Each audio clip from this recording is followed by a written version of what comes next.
If everyone could please make sure you join the online meeting. I'm just sharing the agenda and earlier discussions, but I am going to use that to double check everything else.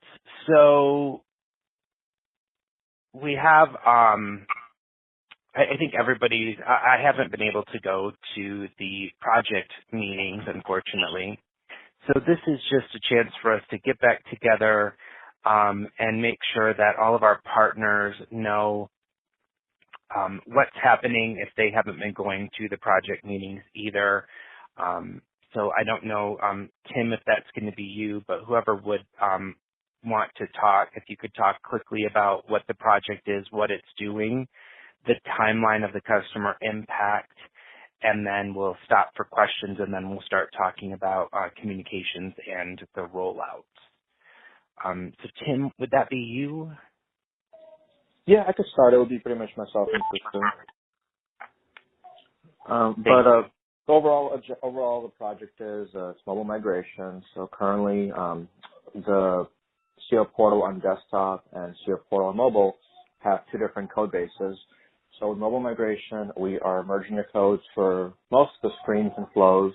That way, the user experience is pretty much the same, regardless of whatever device you're on. If you're using it on your smartphone, tablet, desktop.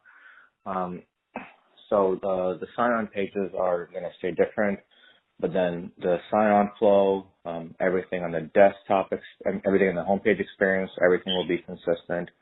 So this is most impact will be pretty much for our mobile users.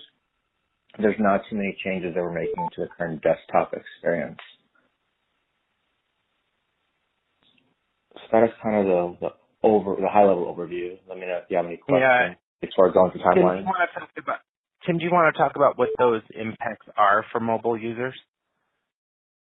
Well, pretty much for the screen. So the sign-on screens are going to stay the same, but then when you go through like the authentication flows, if you have a new user, sign-on flow, the home page, all that's going to be modified to represent what's currently on the portal page.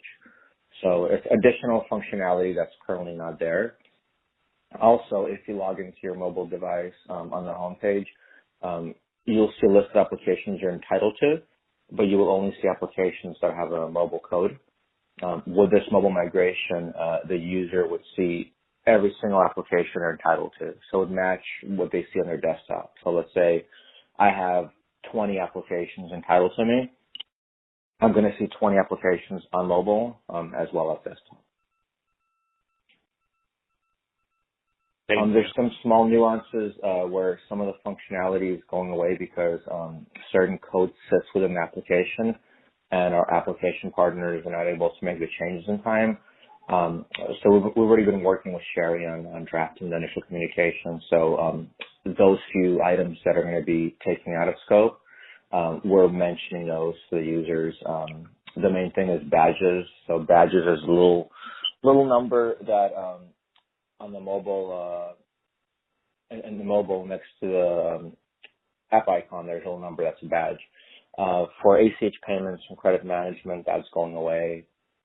For wires, they're having a small modifications how badges work. So there's a few nuances for certain products that are changing specifically just for those products, and we're going to make sure that we're get that all over in the communications, and we've been working with the product managers for those apps to make sure they're well aware of it and, to alleviate any questions, concerns.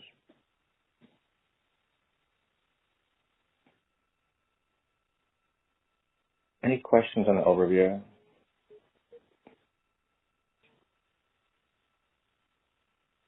Great. Thanks, Tim. Am I the only person who's hearing an echo in the background? It's making it difficult to hear. Sorry to interrupt. Thanks, Laura. Yeah, if you're not speaking right now or having a question, if you could please go on mute. Yep, I hear it now.